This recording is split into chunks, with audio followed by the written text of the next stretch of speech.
Direct bite.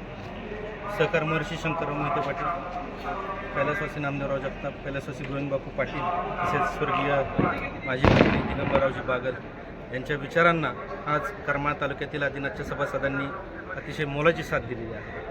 आणि त्याच विचाराचा वारसा घेऊन आम्ही सर्व नवनिर्वाचित सदस्य सर्वार्थाने कारखाना सर्वप्रथम चालू करण्याचा प्रयत्न करू आणि यशस्वीपणे आणि काटकसरीने कारखान्याचं गाळप कसं होईल याचा आम्ही सर्वप्रथम विचार करू. ज्या अर्थी मतदान साधारणतः 70% आसपास झालं, त्या अर्थी निश्चितच कुठेतरी करमाळा तालुक्यातील ऊस उत्पादक शेतकरी हा खाजगी साखर कारखान्यांच्या पिळवणुकीला पिचलेला आहे.